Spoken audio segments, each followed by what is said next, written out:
Yeah, this one here is gonna be about beef on the streets, war on the streets. My condolences to Big Juke's family, to Young Dolph family, and to my family for me losing my brother, and to everyone else that lost a loved one to the streets. I want y'all to understand how serious it is before the youngins try and think about going out there. All right, but this about war on the street, beef on the street, what it entails, what it turned into, the real, raw, ugly truth. All right, let's go.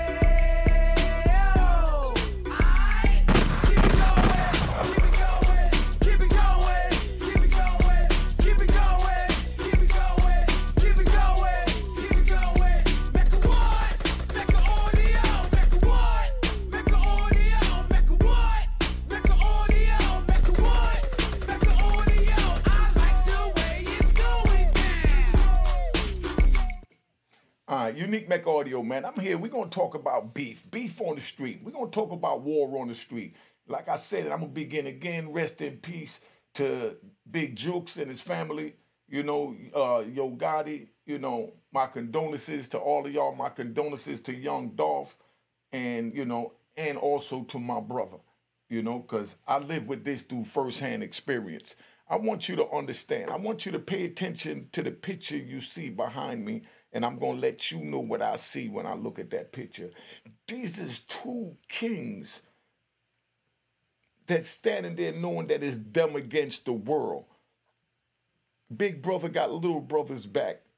They got a beautiful story no matter how you look at it, no matter what side you choose. And you can't choose sides in beef if you're not a part of the beef. And that's what the problem is. That's how the Tupac and Biggie thing got out of hand. The fans got involved with their personal beef, you know. Now, these brothers have an issue down there in Memphis with what they're dealing with. And I'm trying to prevent y'all from going down that path, those of y'all that's watching from Memphis, from other places or whatever. Beef is this type of thing that it sparked like this. You could be best friends with somebody, and before you know it, you know, war start, you know. And 9 times out of 10, it's over two things. The main thing is money. It could be over money. And then the second thing, which most times it's the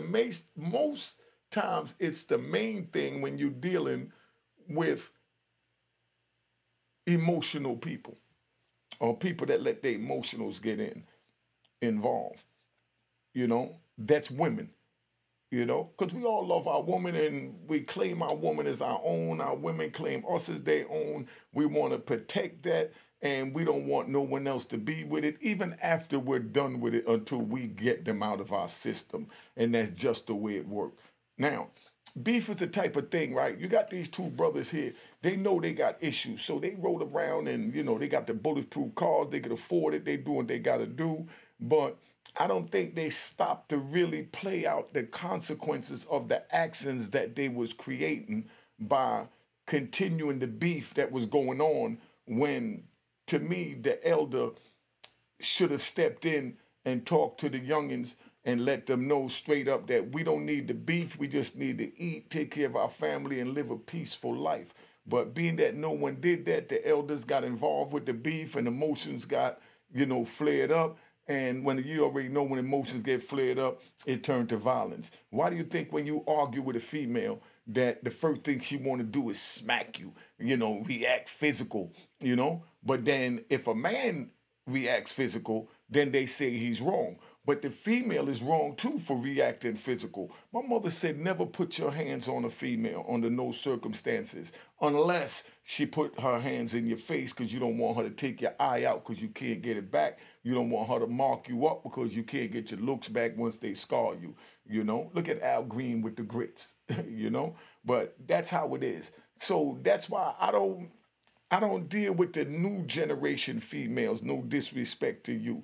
You know, I walk away from a female before I argue with a female or put my hands on a female. And I know when I'm ready to put my hands on a female. All of y'all know when the female pushed you to the limit when you're ready to put hands on her. So you rat bastards could sit there and say, oh, you should never get to that limit. No, we're human.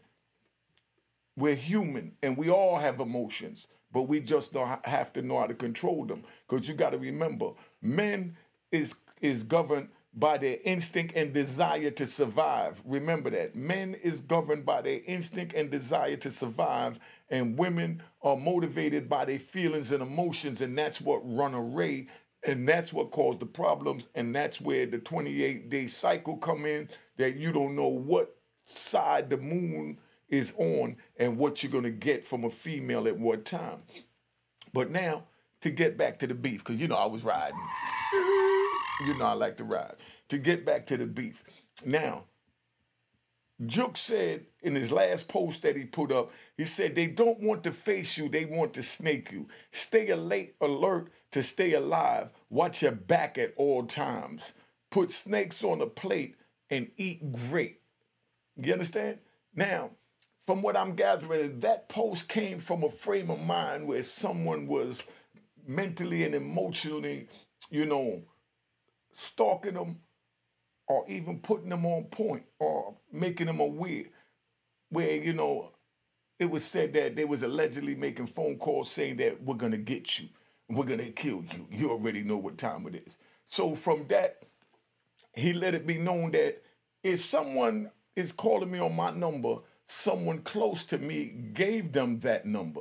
So if someone close to me gave them that number, that means there's a snake within my garden and I must weed it out. You understand? But the first thing we have to do to get to the snake is get the weeds out of the garden. The weeds in the garden is the fans, is the groupies, is the hanging-ons. You understand? You can't trust anyone. I emphasize that to you. I made sure you understand how deep this is so that hopefully deteriorate you from, the streets. I love my mother, 88 years old at death. She upstairs in the studio chilling right now at 88, but I don't trust her far as I can see her. And I die for her. I give my last breath for that 88-year-old woman to live one extra day. And I'm only 59. That's how much I love her, but I can't trust her. I can't trust her because the way I was raised on the street, and I'm trying to prevent you from going to the street so that, God willing, you could never say what I just said, that you don't trust your own mother. Now, that's a twisted individual. I'm a twisted individual. I take responsibility for that. I'm trying to figure out where all of this came from, how this was even embedded in me from growing up. You understand? Now, what made me not trust my mother, so you could understand, Like I said, I die for her. I kill for her. Yeah, I said it openly, so you understand. You understand? But I don't trust her. The reason why I don't trust her is because she's a female, and she's human, and she's not from the street, but she knows the street. So we don't know when somebody might grab her and tell her to call me to come because they inflicting pain and torture upon her. Because that's what happens during beef. So every time my mother called me, first thing on my mind is she all right? Does someone have her? These are my twisted thoughts. I don't want you to have these thoughts. So that's why I'm doing this video. So that's what comes to my mind. Is it safe to go there? So now the first thing I got to do is load up, make sure I got my joint cock and plenty of bullets in it and backup clips because I don't know if mom's is in danger. That's how serious this is. This is beef. The same thing like with your females. Let's take this situation, Young Dolph allegedly slept with Gotti's baby mother. You understand? So I'm even going to take those two names out of it because I know these rat bastards and flip-flop women and public trolls, you know what I mean? They look for anything to say, so I don't want them to twist my words up. So right now we're going to separate that and we're just going to say we got two dudes. One sleep with one's baby mother. Now, you can't trust that baby mother that you're sleeping with because she has a child and a bond with someone else. And then now the baby father can't trust the baby mother that's sleeping with the next man, whether it's a op or not, because you know that she's not loyal to you. Because if she was loyal to you, she wouldn't do it. So now when that baby mother calls you, like my baby, let's say my baby mother gets with another dude. Once she gets with another dude, it's all bets off. Don't trust her, can't trust her. As far as I can see, and I'm gonna put a bullet in her face if I feel any way threatened. You understand what I'm saying? I'm just keeping it 100. That's how it was when I was on the street. We're not there now, so I'm not promoting that. But I'm just letting you know how beef is on the street. When your baby mother sleeps with the op, you understand? She becomes a part of that war. She becomes fair game for that bullet in her face. Not encouraging it, just letting y'all know the real what's going on out there. When baby mom sleeps with the ops, she's no longer anything other than just the baby moms, and you have to take your emotions out of it and try and remove your child from her, or watch your back at all times when going to see that child that's living with her. That's why I said that I wouldn't even allow my sons to sit behind me when they were 7 and 8 years old, because my mind is so geared towards survival that when I'm on the street and baby moms got my son living with another man, aka stepdaddy, my son is building a bond with that man because I'm not there, and my son is spending time with this other man. So now he's looking up to this other man that's spending time with him, even though I'm taking care of him financially through his mother. Because he don't understand that I'm paying the money to make sure he go to school, get the clothes, get the food, get the everything that he need. And that's how I'm showing love. Because moms is not even going to explain that to him. And that's what you mothers need to do for you females looking on. Don't just look at it and call a man that takes care of his kid but don't spend time with his kid a wallet dad. Because I've heard that terminology, you know. All my baby father do is just take care of the kid. He don't spend no time with him. You understand? So now they call him a wallet dad. And then they tell the kid, oh, your father don't spend no time with you. He don't do nothing for you. He don't do nothing. But they never even mentioned that your father makes sure you have clothes on your back, shoes on your feet that I didn't get till I was 7 years old. And you understand? Food on the table and a roof over your head. Moms don't explain these things to the child, and that's what y'all need to do. Because you chose to be with another man to spend the time with your child. But then you pull away your child from the father because you're trying to make things work with your new man. Like, let me ride. You know, I feel like riding. We're talking about the street, so you understand. Me, I'm going to speak on me. I got a baby mother, right? I got a baby mother, and I was locked up doing life plus 20 at the beginning of the bid. She meets a dude, and the dude tells her that he don't want me calling, you know, writing, or communicating with my son because he don't trust her, that she may leave him for me, and he don't want her having any communication with me, but my child is living with her. So how do I have communication with my child? You see how vicious the streets is? I'm locked up doing life plus 20. I got a son that's on the street. My son living with his mother. She finds a new man. The new man say, man, you know, I know you love that dude Unique, and I know how fly he is, and I don't want you to have any contact with him. And she's like, yo, but his son is here. All right, well, he can't write his son. If that's the case, you know, me and you not going to be together. But she chose her own safety. That's why I don't trust anyone. She chose her own, you know, desires over our child's desire, over her responsibility as a mother to keep the father in the child's life as long as the father want to be there. So she chose her personal desire. So I wasn't able to write my son for 18 years. Couldn't write him, couldn't call him, couldn't do anything. Because her new man.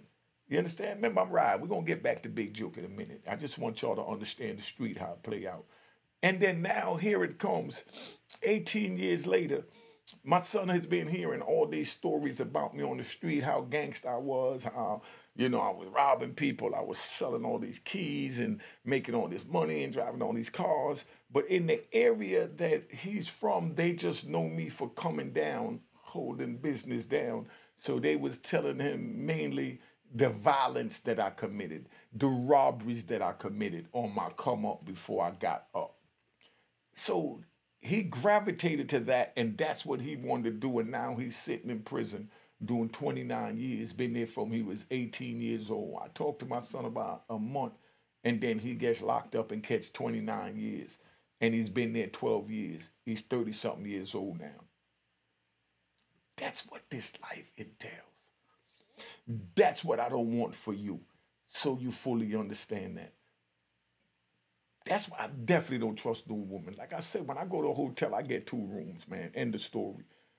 After I bust a nut, get sucked off, screwed off, whatever I want to do with her, you understand? I go in the next room like I retire to my chamber. And it's a hell of a lot cheaper to get 2 rooms than to get robbed or killed by laying up with her and she calls somebody and tell them she with him. Because I think I saw a video while I was scrolling through the YouTube where they said one of the rappers, I remember the names, I'm not going to say it. If it come to me, I'll say it. One of the rappers' baby mother, one of the rappers was with a girl, and while she was with the girl, I think it was Kodak Black, if I'm not mistaken. Got to find the video. Said that they was with it when somebody was with a girl in a hotel, the girl was calling them, telling them where they was at. You know what I mean? So now they could go there and body that person by him wanting to pillow talk and chasing a female. That's real dangerous. So watch the women when you out there. That's why I say, I hate I don't like saying the word hate. I don't like, those, but I love a dog dudes. When a dude says, but I love a dog, I'm ready to hit him with the butt of my 9. Boop. You know what I mean? Wake up, nigga. What you mean you love a female? How you love a female and you know that she's already been with others before you met her, so you don't know where her allegiance lies. So you saying you love her, she called you to pick her up, you go pick her up, and she got the op sitting right there. You get in a shootout, you get back, and now you want to tell me that you got beef because the op shot at you when you went to your girl house. And they say, what was they doing there? I don't know. I think it's her baby father. Hold up. So you trusted a girl to go pull up on her and not have your joint out ready? And you told her where to meet you? Where she wanted, you went to where she wanted to meet you, and instead of you telling her where you want to meet her. Always stay in control when you're dealing with females out there and you in the game. You don't have a girl say, I want to go to the Marriott. It's so nice. Because you don't know if she got somebody in the next room waiting for you to come in so that she can get you. So when you get her in there, blindfold the hooker, Yes, I said it, blindfold the hooker, and take her to the hotel. Don't even let her know what hotel she's in. And tell her, matter of fact, leave your cell phone in the car, because it's the 2024. The cell phone, she can text while she in there. I looked out the window and we buy such and such, and there's Wawa's across the street, and I think we over by the highway. And before you know it, dude figured out he'd come up in there and he robbed you. You see all this stuff that play along with the street? That's why I'm telling you, you can't trust anyone, man. You can't trust anyone. Now, let me get back to Big Jokes. I've been on here 19 minutes. I want to get into this Big Jokes last post. He said, they don't want, right? Let me run it back so I can get it. They don't want to face you they want to snake you. That's when he allegedly was getting calls that somebody was going to bring him home. And he's saying, man, this is a sucker that got my number. Nigga don't want to face me and tell me my face. He going to do this and that. So instead he calling me. What kind of games is he playing? What kind of man is that? You understand? This is what he's thinking. So he put the post up. That was the red light for him to know when he goes back to Memphis, or if he was in Memphis when he got that call, to be on double alert. And you don't just get one pair of eyes, because one and nothing ain't never worth nothing. You know what I mean? That's why when you're in the street, you don't want one woman. You want more than one woman. So if one act up, you can't trust one today. You feel paranoid about one today. You say, screw her. I feel a little funny. She might be trying to set me up today. Let me go screw Susie with the long plaits. You know what I mean? You got to have choices. You know what I mean? So he should have had more than the one bodyguard, in my opinion. But not to down him. That's just how he chose to move. But you see, that could be detrimental. Just like how my brother lost his life and caused two to the head because he made a wrong move that was detrimental. So I'm just letting you know what happens to the best of us. I made a wrong move that was detrimental and got shot up 4 times. I made a wrong move and wound up getting life plus 20. We all make wrong moves, but we try to minimize the power of that wrong move that we're making, if you understand. So now you getting death threats and you back in your town and you out the car away from the bulletproof and you only got one bodyguard with you. It's not a good look, you know, but that's all I'm going to say about that. You know, then he said, stay alert to stay alive. Watch your back at all times. So if you got the bodyguard watching your back, who you got watching the bodyguard's back? And who you got watching the next bodyguard's back? You understand what I'm saying? You always... This is chess. Life is chess. You got to think as many moves ahead of the next person as possible. So you're supposed to be thinking, man, I got to go to this funeral. I'm beefing. You understand? If that was the ops going to the funeral and we beefing, you know, I know that I would definitely be looking to catch him while he's in this emotional state from coming out, seeing, you know, his loved one for the last time. So he's going to be a little discombobulated. So it'll be a good time to catch him. So that's when I move on him. This is what should have been going through Jook's mind, or what would have been going through my mind, let's say that. You understand? Because I'm always on point when dealing with this, you know? And he even said it when he said it himself. He said, they don't want to face you, you know? They want to snake you. So you know that the snake is waiting in the garden. Stay alert to stay alive. Watch your back at all times. You just post that. And then you make a vital mistake. Rest in peace to you, big brother. You played the game the best you could, like my brother played the best he could, and he lost his life as well. But right now is where the youth need to learn from these mistakes that my brother made and that the brother Big Jukes made. Just so you understand how serious this is. You know, because you got people that's going to rock you to sleep. Don't think that you get in an argument with somebody at the movie theater, or you get in an argument with somebody, you know, down at the local pool, or even on the block, you know, or even in prison. And that they're just going to react and come running at you. Because the thinking man is going to fall back and do something we call rock you to sleep. Rocking you to sleep is letting you think everything is over. Somebody steals something from you. You know they stole something from you. You know, somebody violated you.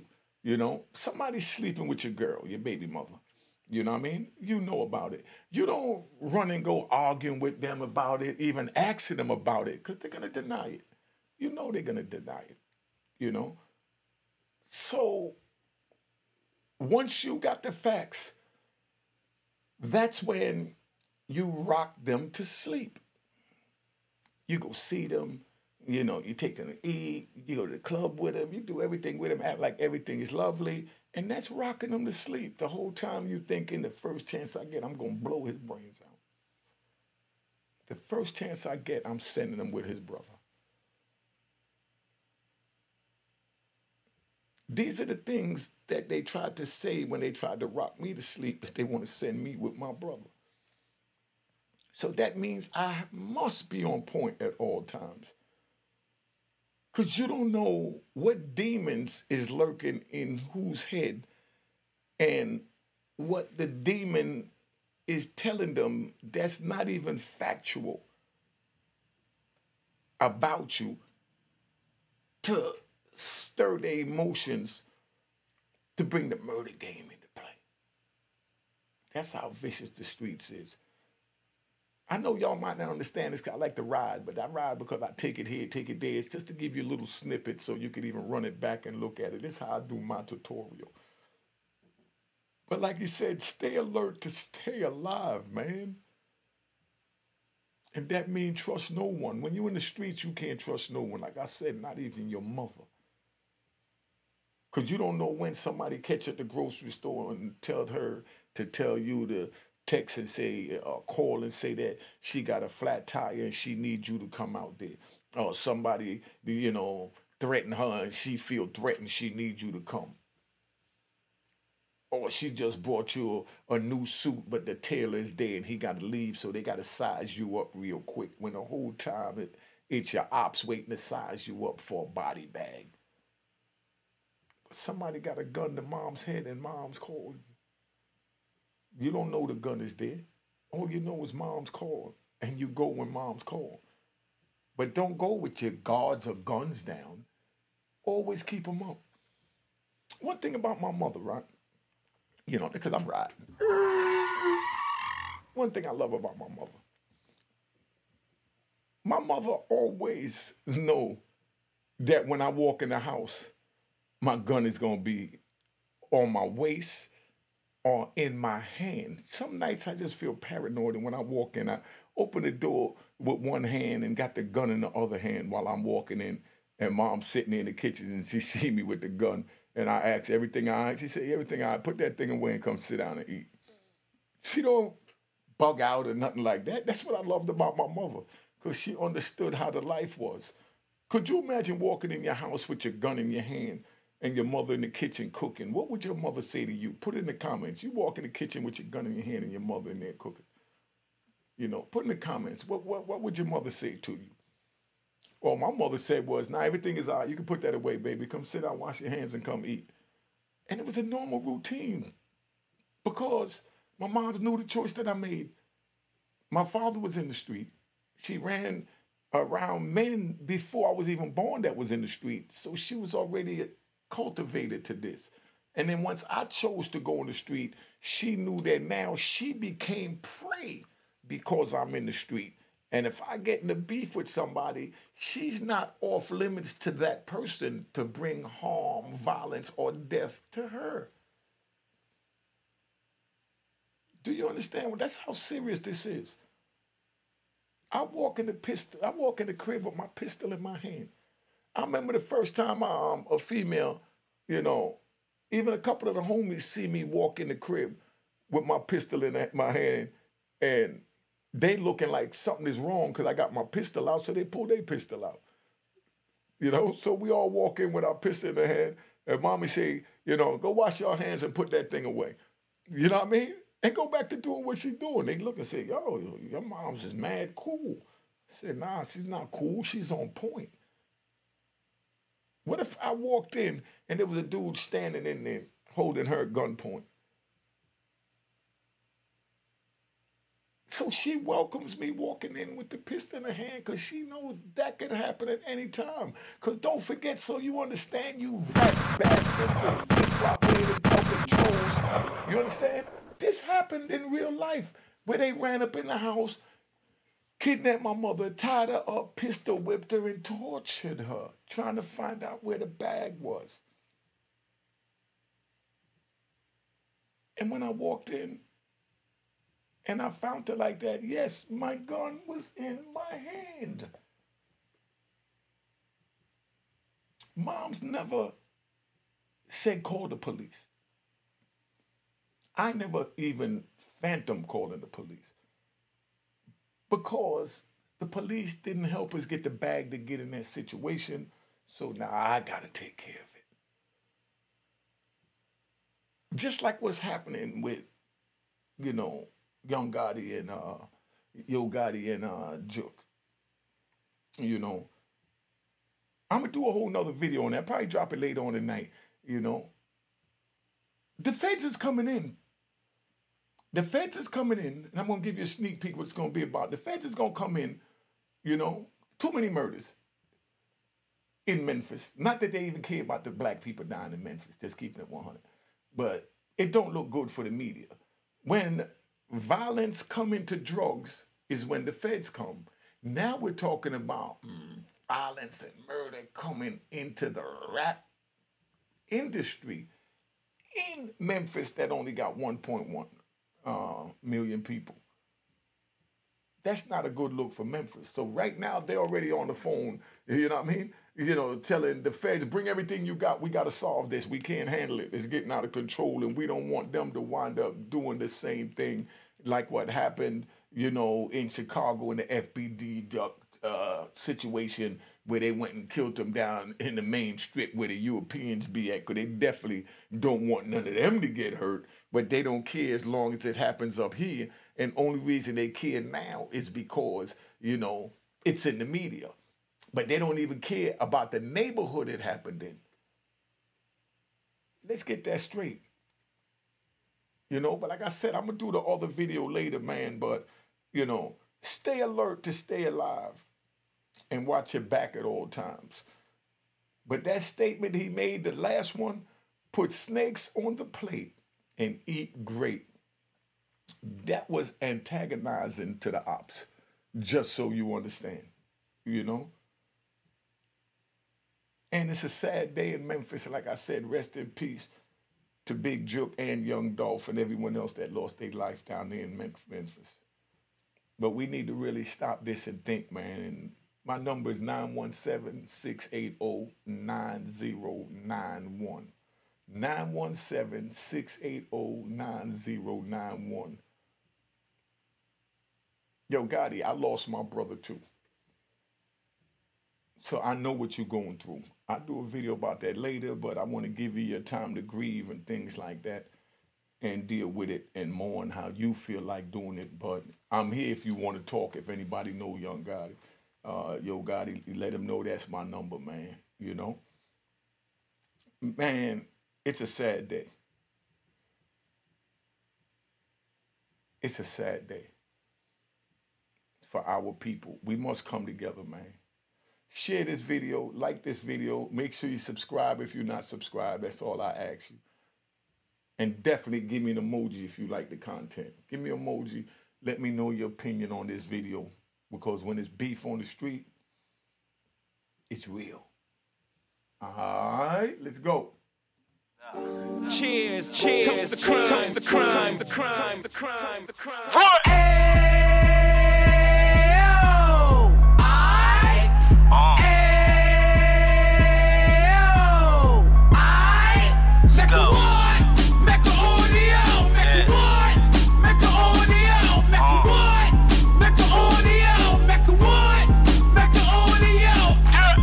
Fresh out the can of 26, yeah. Heat back on the strip, getting back in the mix. Yeah. What he mentions a gift. You stand up 10 toes down, and I suggest you pay attention to this.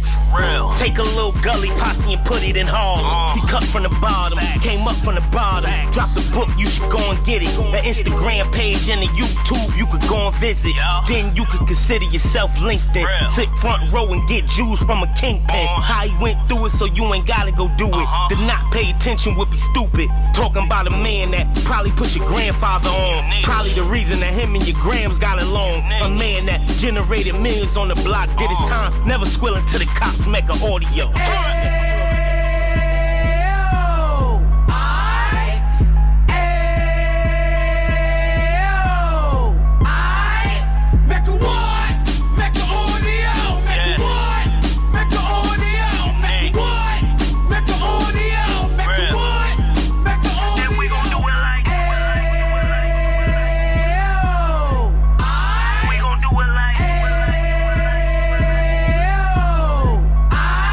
Moving like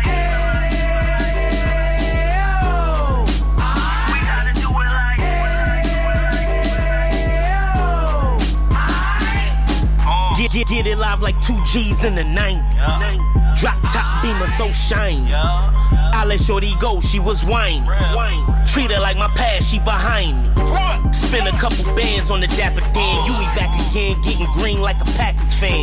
No cap, it's a raw in Uptown. They be horn Uptown, Dominican bust downs. Now we on the positive, we got a lot to give. Now he trying to stop the kids from being inoperative. So take heed, homie, lend an ear. He started in Uptown, he gon' finish dead. But now it ain't about selling drugs, buying cars. It's about buying property to make the community ours. So we can give back to the youth them, cause they the truth them, and bless up to all the root men.